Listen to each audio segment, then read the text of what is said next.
ఎండల వల్ల పంట ఎండిందని ముఖ్యమంత్రి అంటాడు. బోర్ల కింద ఎండిపోతే మాకు బాధ్యత లేదని బాధ్యత రాహిత్యంతో ఇరిగేషన్ మంత్రి మాట్లాడతాడు. మేము రాష్ట్ర ప్రజల తరపున, రాష్ట్ర రైతుల తరపున ముఖ్యమంత్రిని, ప్రభుత్వాన్ని ఒకటే అడుగుతా ఉన్నాం. ఇవాళ పంటలు ఎండినాయంటే దానికి మీ చాతగాంతనం కారణం. గోదావరిల నీళ్లుండి, కృష్ణల నీళ్లుండి వాడుకోలేని తెలివి తక్కువతనం కారణం. చెరువులు నింపలేని తెలివి తక్కువతనం. పంప్ హౌజ్లు టైంకు స్టార్ట్ చేయలేని తెలివి తక్కువతనం. బరాజ్ ఏమన్నా చిన్న ప్రాబ్లం ఉంటే రిపేర్ చేసి నీళ్లు తీసుకోవాలనే సోయిలేని తనంతోనే ఈ ప్రభుత్వానికి ఇవాళ బాధ్యత మరిచింది. అందుకే మేము రాష్ట్ర ప్రజల తరపున అడుగుతా ఉన్నాం. ఎక్కడెక్కడైతే పంట ఎండిపోయిందో ఎకరానికి 25,000 రూపాయల చొప్పున వెంటనే ఈ బడ్జెట్ లో డబ్బులు కేటాయించి నష్టపరిహారం రాష్ట్ర ప్రభుత్వమే చెల్లించాలి.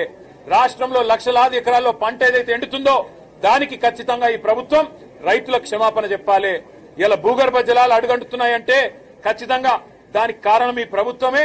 చెరువులు నింపకపోవడం, ఇష్టం వచ్చినట్టు చెక్ డ్యాములు నింపకపోవడం, ఇష్టం వచ్చినట్టు ఇసుక తోడుకోవడానికి, కేవలం ఇసుకతో దోపిడీ కాంగ్రెస్ నాయకుల జేబులు నింపడానికి మీరు చేసిన నిర్వాహకం అనే కారణం ఇవాళ గుర్తుపెట్టుకోవాలని కోరుతూ రాష్ట్ర రైతాంగానికి కేసీఆర్ గారు ఉన్నారు, బీఆర్ఎస్ ఉన్నది. మేము భరోసాను ఇస్తూనే ఉంటాం, మీ తరఫున కొట్లాడుతూనే ఉంటాం.